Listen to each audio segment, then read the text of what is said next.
இது ஃபர்ஸ்ட் மலேசியாவின் செய்திகள் உங்களுக்காக.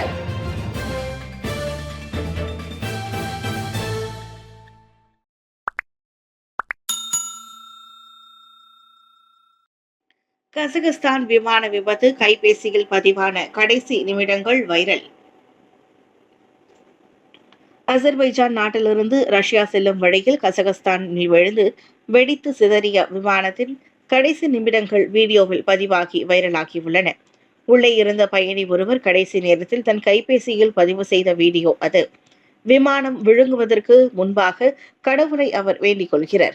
வீடியோவில் மஞ்சள் சுவாச கவசங்கள் இருக்கையில் மீது தொங்குவதை காண முடிந்தது. அதோடு பின்னால் அழுகுரலையும் கூச்சலையும் கேட்க முடிகிறது. பிறகு கதவு மணி ஓசைக்கு இடையில் இருக்கை வார்பட்டையை அணியுங்கள் என்ற ஒலியும் கேட்கிறது. இன்னொரு வீடியோவில் விமானத்தின் உட்கூரை பேனல் தலைகீழாக உள்ளது. பொருட்கள் அலங்கோலமாகவும் ஆங்கேங்கே இரத்த கரைகளும் உள்ளன. மக்கள் அலறுவதையும் அதில் கேட்க முடிவதை வைத்து பார்க்கும்போது அது விமானம் விபத்துக்குள்ளான பிறகு எடுக்கப்பட்ட வீடியோ என தெளிவாக தெரிகிறது. நேற்று காலை நிகழ்ந்த அந்த விபத்தில் 38 பேர் உயிரிழந்த வேளையில் 32 பேர் உயிர் தப்பினர். இதையடுத்து வியாழக்கிழமை அசர்பைஜானில் தேசிய துக்க நாளாக அறிவித்துள்ளார் அந்நாட்டு அதிபர். இவ்வேளையில் ரஷ்ய அதிபர் விளாடிமிர் புதினும் அசர்பைஜான் அதிபருக்கு அழைத்து அனுதாபம் தெரிவித்துள்ளார்.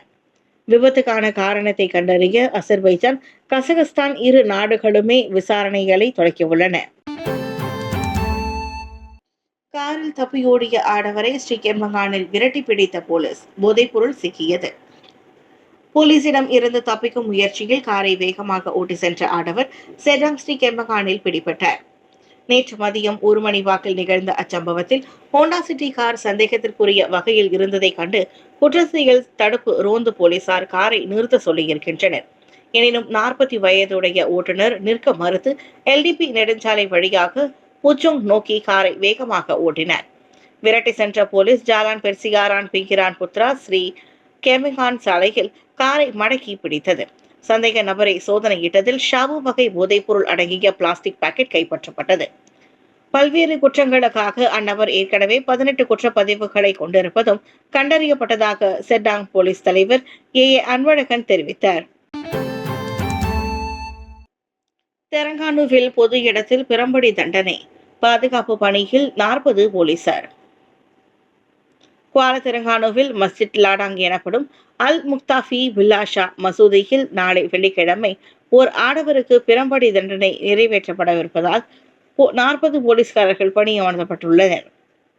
யாரும் சினமூட்டும் நடவடிக்கையில் ஈடுபடாதிருப்பதை உறுதி செய்யவே அந்த முன்னேற்பாடென மாவட்ட போலீஸ் தலைவர் துணை ஆணையர் அஸ்லி முகமது நூர் தெரிவித்தார். பிரம்படி தண்டனையை வழங்கப்படும் வளாகத்தில் வெறும் 70 பேருக்கு மட்டுமே அனுமதி உண்டு. அந்த நடப்பதை எதையும் பதிவு செய்து அனுமதிக்கவில்லை. பதிவு செய்யக்கூடிய எந்த ஒரு தொடர்பு கருவிகளும் மின்னியல் சாதனங்களும் உள்ளே வரக்கூடாது என்றார். அதோடு வெள்ளிக்கிழமை தொழுகை முடிந்த பின் கையோடு பொதுமக்கள் மஸ்ஜித் லடாங்கில் இருந்து உடனடியாக வெளியேறி விடுமாறு அஸ்தி கேட்டுக்கொண்டார். மசூதி வளாகத்திலோ வெளியிலோ நின்று வேடிக்கை பார்க்க வேண்டாம் என்றும் அவர் மசூதியாளர்களுக்கு அறிவுறுத்தினார். வனவிலங்கு கடத்தல் கும்பலை சேர்ந்த நபர் KLIA-வில் கைது, 52 விலங்குகள் பறிமுதல். அழிந்து வரும் உயிரினங்களுக்கான 2008 அனைத்துலக வர்த்தக சட்டத்தின் கீழ் அந்த நபர் கைதாகியுள்ளார். அந்த 52 விலங்குகளில் 48 வயது 48 விலங்குகள் மார்மோசாஃப்ட் எனப்படும் அரிய வகை குள்ள குரங்குகள் ஆகும். எஞ்சியவை உடல் கருப்பாகவும் கை கால்கள் மட்டும் தங்க நிறத்திலும் காணப்படும் கோல்டன் ஹேண்டட் டேமரின்ஸ் வகை குரங்குகள். வனவிலங்கு பாதுகாப்பு மற்றும் தேசிய பூங்காக்கள் துறையான பெர்ஹில் தான் அவற்றை பறிமுதல் செய்தது. KLIA சுயேட்சை வாணிப மண்டலத்தின் விமான சரக்கு போக்குவரத்து கிடங்கில் மேற்கொள்ளப்பட்ட அந்த சோதனையில் விலங்குகள் கிடைத்தன. எஞ்சியவை உடல் கருப்பாகவும் கை கால்கள் மட்டும் தங்க நிறத்திலும் உள்ளது. KLIA சுயேட்சை வாணிப மண்டபத்தின் சரக்கு கிடங்கில் மேற்கொள்ளப்பட்ட சோதனையில் அந்த விலங்குகள் சிக்கின. கோல்டன் ஹேண்டட் டேமரின்ஸ் குரங்குகள் பிரேசில் வெப்பமண்டல மழைக்காடுகளை பூர்வீகமாக கொண்டவை. குறிப்பாக அமேசான் மலைக்காடுகளில் அதிகம் காணப்படும். அதே சமயம் மார்மோசெட் குள்ளக்குரங்குகள் வடகிழக்கு பிரேசிலில் வழங்குகின்றன. காடழிப்பு மற்றும் சட்டவிரோத விலங்குகள் வர்த்தகம் காரணமாக இவ்விரண்டு இனங்களுக்கும் வாழ்விடத்தை இழந்து அழிந்து நிற்கின்றன. ஹவாயில் தரையிறங்கிய விமானத்தின் சக்கர பகுதியில் இறந்தவரின் சடலம் கண்டுபிடிப்பு. யுனைடெட் ஏர்லைன்ஸ் ஜெட்லைனர் விமானம் ஹவாய் தீவு மவுயில் தரையிறங்கிய பிறகு விமானத்தின் சக்கர பகுதியில் இறந்தவரின் சடலம் கண்டுபிடிக்கப்பட்டது என்று விமானம் துறை தெரிவித்துள்ளது. சிகாகோ ஓஹேர் அனைத்துலக விமான நிலையத்தில் இருந்து யுனைடெட் பிளைட் 202 விமானம் செவ்வாய்க்கிழமை பிற்பகல் கஹுலோய் விமான நிலையத்தில் தரையிறங்கிய போது விமானத்தின் தரையிறங்கும் கியரை கொண்டிருக்கும் பெட்டிகளில் ஒன்றில் சடலம் கண்டுபிடிக்கப்பட்டது என்று விமான நிறுவனத்தின் இணையதளம் தெரிவித்துள்ளது. உயிரிழந்த நபர் குறித்த மேல் விவரங்கள் எதுவும் தெரிவிக்கப்படவில்லை. விமானத்தின் வெளியில் இருந்துதான் அதன் சக்கர பகுதிக்கு செல்ல முடியும். இறந்து கிடந்த நபர் எப்போது மற்றும் எப்படி அவர் சக்கர பகுதிக்குள் நுழைந்தார் என்பது குறித்த விவரம் எதுவும் தெரியவில்லை. இது தொடர்பாக விசாரணை நடத்தப்பட்டு வருவதோடு அமெரிக்க கூட்டரசு விமான நிர்வாகம் கருத்துரைக்க மறுத்துவிட்டது. அழுத்தம் இல்லாத சக்கரம் மற்றும் விமானங்களின் சரக்குகள் பகுதியில் 50 டிகிரி குறைவான மற்றும் 60 டிகிரி செல்சியஸ் வரையிலான வெப்பநிலையிலும் ஆக்சிஜன் பற்றாக்குறை கொண்டிருக்கும். வடக்கு தெற்கு நெடுஞ்சாலையில் இரும்பு தடுப்பில் மோதி கார் கவிழ்ந்தது, 2 பெண்கள் மரணம். வடக்கு தெற்கு நெடுஞ்சாலையின் 187.6வது கிலோமீட்டரில் இரும்பு தடுப்பில் மோதி கார் ஒன்று கவிழ்ந்ததை தொடர்ந்து 2 பெண்கள் மரணமடைந்ததோடு மேலும் 2 பெண்கள் காயமடைந்தனர். அந்த விபத்து குறித்து இன்று காலை மணி 6:23 அளவில் தங்களுக்கு அவசர அழைப்பு கிடைத்ததாக மலாக்கா தீயணைப்பு மற்றும் மீட்புத்துறையின் பேச்சாளர் ஒருவர் தெரிவித்தார். இதனைத் தொடர்ந்து விபத்து நிகழ்ந்த இடத்திற்கு தீயணைப்பு மற்றும் மீட்பு குழுவை சேர்ந்த 8 உறுப்பினர்கள் அனுப்பி வைக்கப்பட்டனர். விபத்துக்குள்ளான பெரடுவா மைவி காரிலிருந்து 2 பெண்கள் வெளியேறிய போதிலும் நொறுங்கிய காருக்குள் சிக்கிக்கொண்ட 2 பெண்கள் இறந்ததை தொடர்ந்து அவர்களது உடல்கள் மேல் நடவடிக்கைக்காக போலீசிடம் ஒப்படைக்கப்பட்டது. தாமான் சுங்கை பேசியில் உள்ள மறுசுழற்சி பொருள் மையம் தீயில் அழிந்தன. தாமான் சுங்கை பேசியில் உள்ள மறுசுழற்சி பொருள் சேகரிப்பு மையத்தில் நேற்றிரவு ஏற்பட்ட தீயை தொடர்ந்து அந்த மையம் அழிந்தது. 2 மணி நேரத்திற்கு பின் தீயணைப்பு படையினர் தீயை கட்டுப்பாட்டிற்கு கொண்டு வந்தனர். இந்த தீ விபத்து குறித்து இரவு மணி 9:06 அளவில் தீயணைப்பு மற்றும் மீட்புத்துறையின் கோலாலம்பூர் நடவடிக்கை மையத்திற்கு அவசர அழைப்பு கிடைத்ததாக நடவடிக்கை பிரிவின் முதுநிலை அதிகாரி கமாண்டர் கமருல் ஜமான் புருசின் தெரிவித்தார். இதனைத் தொடர்ந்து பண்டார் துன்ரசாக், செபூத்தே, சுங்கை பிசி மற்றும் ஹங்துவா ஆகிய 4 தீயணைப்பு நிலையங்களை சேர்ந்த அதிகாரிகள் மற்றும் தீயணைப்பு வீரர்கள் என 72 பேர் சம்பவம் நிகழ்ந்த இடத்திற்கு அனுப்பி வைக்கப்பட்டனர்.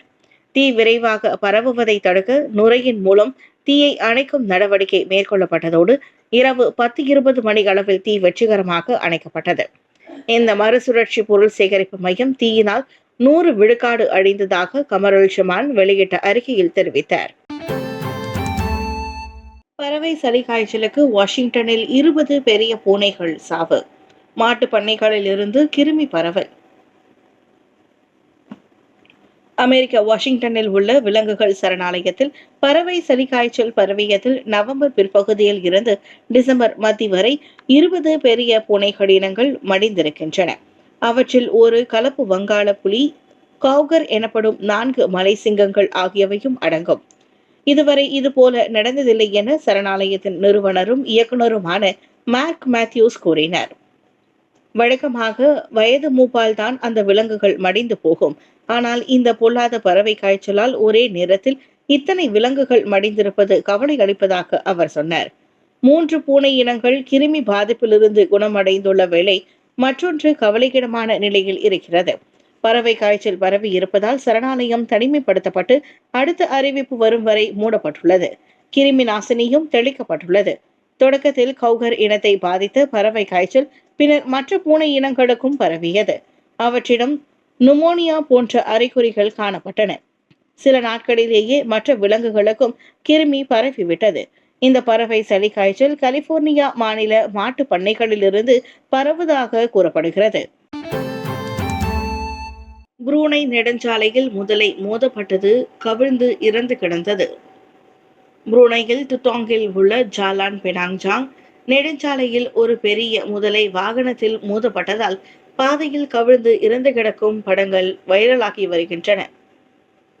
சிறிய எஸ்யூவி வாகனம் அந்த முதலையை மோதியதை தொடர்ந்து அந்த வாகனத்தின் டயர் கழன்று கிடப்பதும் காணப்பட்டது.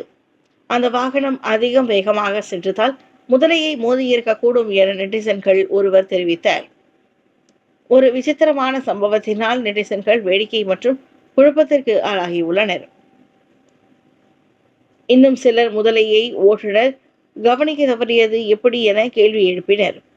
வாகன ஓட்டுநர் வேகமாக செல்வதால் முதலை மீது கவனம் செலுத்தாமல் வந்திருக்கலாம் என பலர் கருத்து தெரிவித்துள்ளனர். மொசாம்பிக்கில் மோசமடையும் வன்முறை, சிறையில் இருந்து 1500 கைதிகள் தப்பியோட்டம். கிழக்கு ஆப்பிரிக்க நாடான மொசாம்பிக்கில் தேர்தல் முடிவுகளுக்கு பிறகு மூண்ட வன்முறைகளை பயன்படுத்தி 1500க்கும் மேற்பட்ட கைதிகள் சிறையில் இருந்து தப்பி ஓடியுள்ளனர். தப்பும்போது சிறை பாதுகாவலர்களுடன் மோதியதில் 33 பேர் கொல்லப்பட்டனர், 15 பேர் காயமடைந்தனர். இராணுவ உதவியுடன் தேடுதல் வேட்டை நடத்தப்பட்டாலும் இதுவரை 150 கைதிகள் பிடிபட்டுள்ளனர். போர்ச்சுகீசிய மொழியை பேசும் அந்த ஆப்பிரிக்க நாட்டில் அக்டோபர் 9ஆம் தேதி நடைபெற்ற அதிபர் தேர்தல் 1975ஆம் ஆண்டிலிருந்து பதவியில் இருக்கும் ஃப்ரெலிமோ கட்சியை வெற்றி பெற்றதை திங்கட்கிழமை உச்சநீதிமன்றம் உறுதி செய்தது. அக்கட்சியின் தலைவர் டானியல் சாப்போ 65.17 விழுக்காடு வாக்குகளுடன் வெற்றி பெற்றதாக அறிவிக்கப்பட்டது. ஆனால் தோல்வி கண்ட எதிர்க்கட்சி வேட்பாளர் தேர்தலில் தில்லுமுள்ளுகள் நடந்திருப்பதாக குற்றம் சாட்டியதால் கலவரம் மூண்டு வன்முறையாக மாறியது. இந்நிலையில் அரசு எதிர்ப்பு ஆர்ப்பாட்டக்கார கும்பல் ஒன்று சிறைச்சாலையை நெருங்கி அங்கு குழப்பத்தை உண்டு பண்ணியது. இதையடுத்து கைதிகள் சுவரை இடித்து தள்ளிவிட்டு தப்பி ஓடினர். தப்பி ஓடிய கைதிகளில் சுமார் 30 பேர் இந்த 7 ஆண்டுகளாக அந்நாட்டின் வடபகுதியில் நிலவும் வன்முறை தாக்குதல்களுக்கு காரணமான ஆயுதம் ஏந்திய கும்பலுடன் தொடர்புடையவர்கள் ஆவர். இது கவலையை ஏற்படுத்தி உள்ளதாக மொசாம்பிக் தேசிய போலீஸ் படை தலைவர் தெரிவித்துள்ளார்.